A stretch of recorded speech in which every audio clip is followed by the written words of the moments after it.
Hey guys, I know it's been a few weeks. Sorry about that. I'm supposed to be uploading once every week, but I've been going through some technical issues and busy doing other stuff. But I'm happy to be back and talking about Thomas Tuchel. Now, I can't quite believe what's been going on with Thomas Tuchel. I mean, he's won 4 out of 4 qualifying matches, I believe. 2 against Andorra, 1 against Latvia, one against Albania, and England have won all of them with an aggregate score of 8-0. Now, I can't believe the toxicity of some fans. I mean, BBC News had an article that was written which said England have turgid England regressed under Tuchel. First of all, I don't think England are necessarily turgid in the last game against Andorra. I actually thought they created a ton of chances. I think Eze could have scored a hat-trick. Kane and Anderson probably should have scored. And Gibbs White could have scored at the end. I think they created a ton of chances, so I think that's fine. I think there's this knee-jerk overreaction to every semi or half-decent result, or any match doesn't go great because Thomas Tuchel may be German. I definitely think that some of the hate and criticism towards him is partly because he's not English, which I think is ridiculous, and I called it out earlier when he was first announced as England manager. The Daily Mail had a really disgraceful headline like saying "dark days ahead" on their newspaper when he was announced as England manager. I mean, you only kind of say that when there's like a terrorist attack or something. I mean, it was so embarrassing.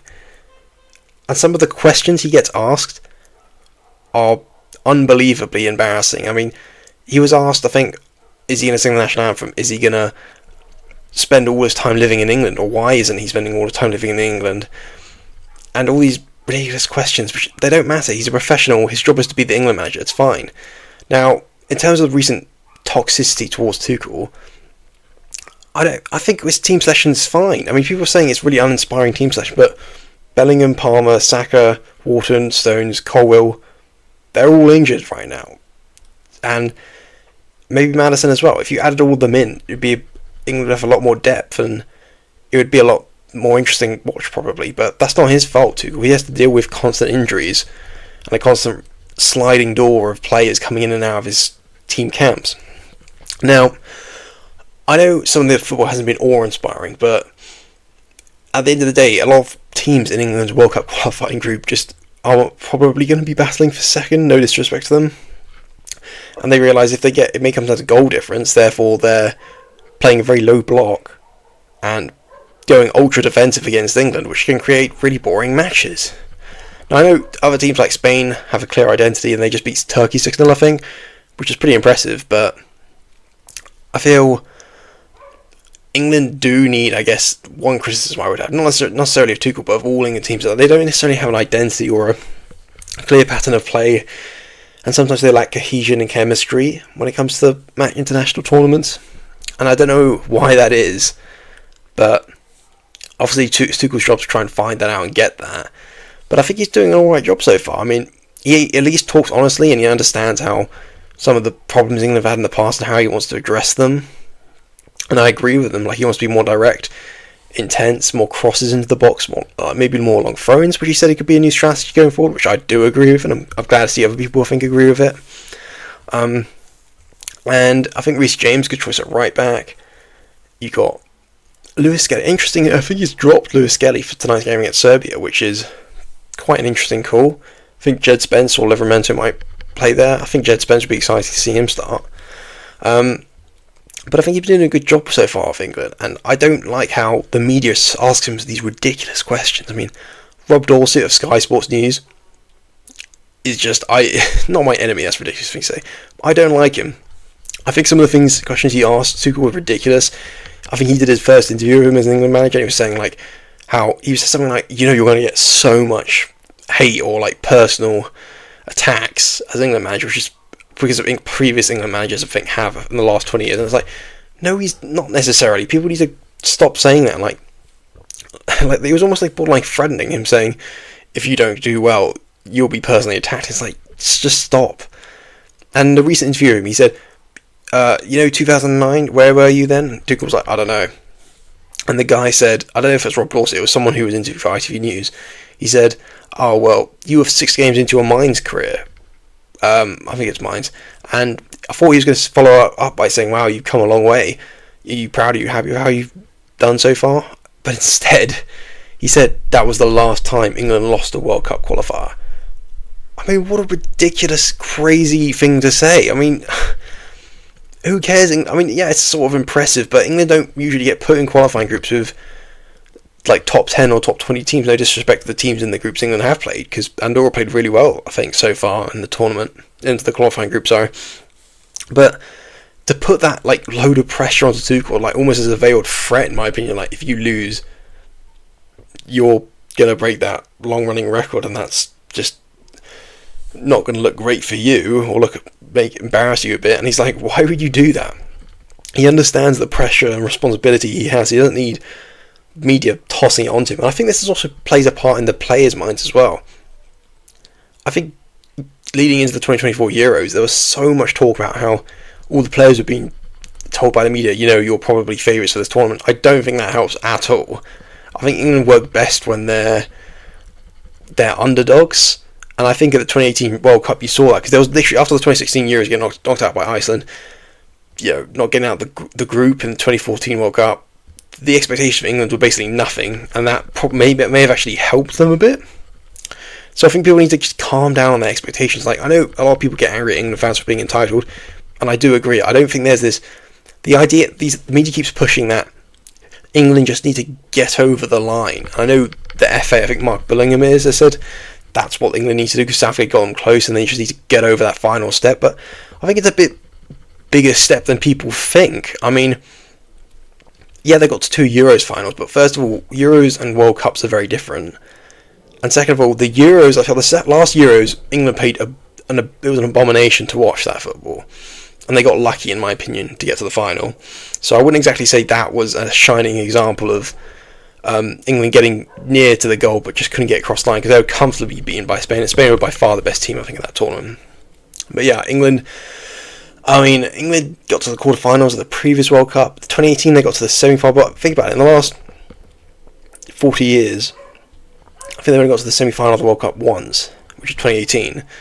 And so to say England just needs to take that final step to win a tournament, I think it's a bigger step than people think. And just because you did well in a previous tournament doesn't mean you're guaranteed to do well in the next one.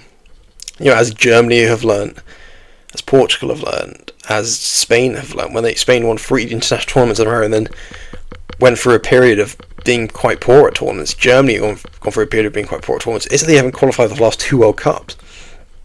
Also, people criticising England for not winning by enough goals. Germany just lost to Slovakia recently, and Northern Ireland gave them a really good game. They nearly got a result from that. So I think people just need to calm down and show England a bit more respect and patience.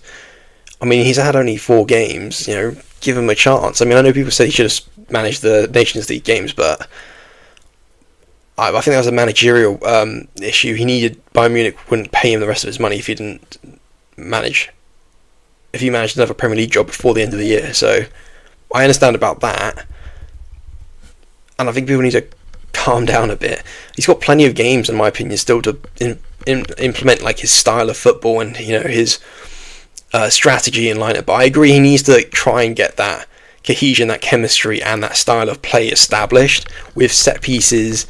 Identify who's taking those set pieces, because that's been a problem for England in the past, and what kind of corners they're going to take. Because at the 2018 World Cup, they had a great conga line move at the corners, which was quite successful. And they scored quite a few headers at corners, I think. So I like him suggesting this new throw-in option and creating this maybe physicality identity to England. I agree with that, because the Premier League's very physical. But obviously he needs players that aren't injured. And obviously people criticising the talent that he selected. Like Jordan Henderson, I might be the only person who doesn't mind Jordan Henderson. I don't think Declan Rice is necessarily a defensive midfielder. I don't think England have any options really. Now Wharton's injured. So I think it's fine to have a backup CDM as Henderson. He's got so much experience. And a lot of people, I bet 90% of people who criticise Henderson, saying he shouldn't be anywhere near the England team, haven't watched him play at Ajax at all. I mean, I think he's been pretty good. I think his stats were good. He's got quite a few assists for Ajax, but now he's gone to Brentford. I think that's a good move, because people can actually watch him, and he may have more justification of getting into the England World Cup team because he's playing regular Premier League football.